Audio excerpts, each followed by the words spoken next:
जय जगन्नाथ सांग मैंने welcome to my mini blog. आपण मैंने कहले मु आज केमती देखा ड्रेस रे सबुदिन मु ड्यूटी ड्रेस ही पिंधुची तो मते बहुत कम टाइम मिले कि किछि अलग आउ नुआ ड्रेस पिंधिया पई। आज मोर रेडी होबार उद्देश्य आमे समस्त मिसी आज बुलिया पई जिबा तो आमे तो समस्त रेडी हेइतलु।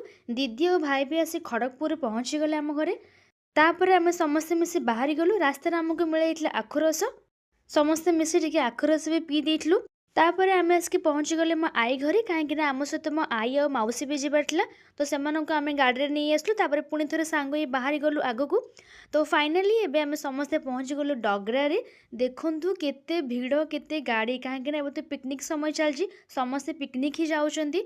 तो आमे भी समस्ते आसे पहुँच जाइतलु आमर स्पॉट रे। आमे एठी पहुँचे पूर्व मो मौसा मौसी समस्ते आसके पहुँच जाइतले तो से ऑलरेडी खाया बनेमा स्टार्ट कर देथिले। होचन मो मौसा माने आ ये होचंती मो भाई ससुर आउ जुए किंतु समस्ते मिसंती पूरा सांग भले भी हो। आपण मन तो जानिछंती मते टिके फीस्ट रे पिकनिक रे रुसे करिया पे भल लागे तो मो मोर रुसे कार्य स्टार्ट कर देली। सांग माने पिकनिक तो गोटे बहाना। पिकनिक रो अर्थ समस्ते निज लोक माने मिसे कि एका सांग रे गोटे जगह रे रहबा और टाइम स्पेंड करबा सेटा ही मजा लागे। एइठी तो रुसे कार्य चली थाए। मो भाई कहले कि तुम माने एबे जाओ टिके बाहर बुलाबुली करके आस। तो आमे समस्ते मिसी माने मो मौसी मु दीदी समस्ते मिसी टिके पार्क आड़े बुलिया पे गलु। आमे बुलिया पे जाइतलु बोली आम भाई समस्त आइसक्रीम स्वीटकॉर्न सब जगह आनिक आमको धरदेले तुम मैंने जाओ बुल आउ खाओ। तापर आमे समस्ते मिसे स्वीटकॉर्न खाइलु। स्वीटकॉर्न खाई सारा परे आमको टिके गुपचुप खाइबा इच्छा होला तो समस्ते जाइकी आमे गुपचुप दुकान पहुँची गलु।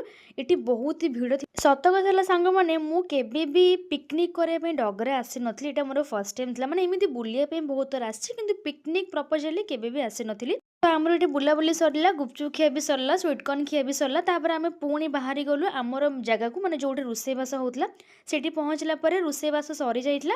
तो एबे करबार थिला कोन ना सैलेड। तो सैलेड मो भाई बसे काटुथले तांको मु आ मो सान भौणी मिसी हेल्प करथुलु।